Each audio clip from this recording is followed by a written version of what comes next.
This is Ponta Delgada, and this is how you travel this Portuguese island.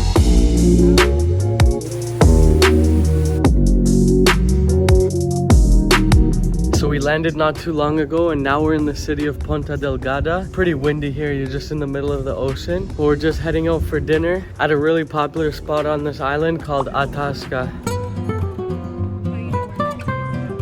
The menu is so overwhelming because they have so many options, but we ended up getting a soup of the day, some garlic bread, we got octopus salad, and this one traditional Portuguese dish with shrimp.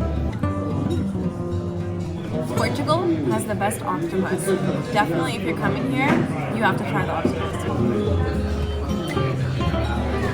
Oh my god, this thing is actually so good. Honestly, such an amazing meal. Worth all the hype. This place is a must-go-to spot when you're here. Such good food. Yeah, honestly, I loved the vibe of it. Everyone was so friendly, and they explained the menu for us and gave us some pointers, and the food was to die for. It was amazing. Yeah, but we got an early morning, so it's time to go to sleep. We'll see you back here tomorrow. The best way of getting around Ponta Delgada is by rental car, and that's what we got because the service on the bus is very infrequent and a lot of the spots just need a car, and that's how we were going to be getting around. All right, so the first thing we're starting our day off with is some hot springs, and we went to the town called Furnas to check out some hot springs called Ponta da Dona Vieja. So the tickets for the hot springs themselves are €8. Then for additional stuff, you're gonna have to pay extra. Like for a locker, it's €2. For if you want a towel, it's €4. And you can also get a hot shower at the end of it for €1.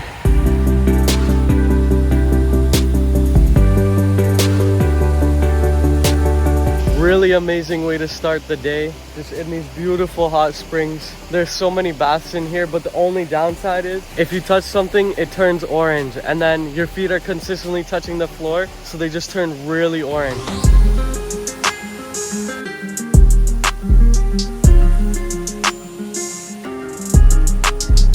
So the next spot we were supposed to go to is these gardens right across from the hot springs, but unfortunately they were closed. So we're going now for some breakfast, and we're going to be trying bolos levados, which is traditional food here in the Azores. It's basically just a Portuguese muffin. So let's go try them out. So here it is. We got one large one with their famous cheese each. It's €3.80 for the large one. Let's give it a shot. Basically just a grilled cheese sandwich, but the cheese is actually so good in this. Really love the cheese. This island's actually famous for their cheeses. The cheese was fantastic. Great breakfast to have. Definitely recommend this spot that we went to right here. So the next spot we just pulled up at is Cha Goreana. It's the oldest tea factory manufacturer in all of Europe. We're gonna go check it out. So the tour itself is actually so cool, and they do it for free, and they basically show you the whole process of how to make the difference between the green tea and the black tea, and they actually use the same leaves for both teas. The process of actually making the tea is different. So for the green teas, they steam them to stop the oxidization process from happening right away, but for the black tea they roll it to keep the oxidization going, and then they go into the details of the machines they use and how they actually make it, and then also they just show you how they package it and everything and send it out to multiple countries around the world. And the price of tea is really good. We got ourselves a bunch of green teas. Each one was about €3 to €3.50 for a package of them.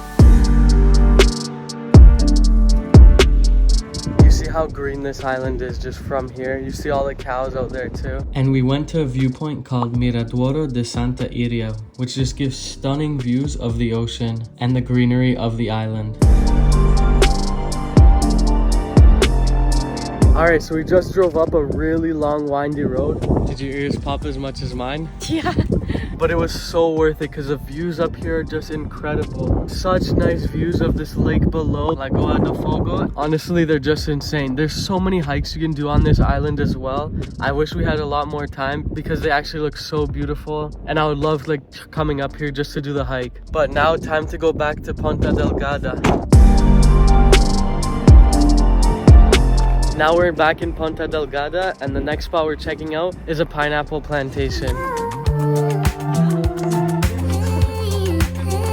pineapple plantation, really cool. You get to see the pineapples growing, and then you also go inside. They give you some liquor, some jam to try. After that, they have like a whole restaurant where you can try a bunch of stuff. Jam was actually really good. Got myself some. Recommend this place. It's more expensive than a tea place though. Last thing we got was just some cheese before the flight, but now we're here at the airport. I really hope you enjoyed this video. Please like and subscribe because it really helps me out, and I'll see you again in the next one.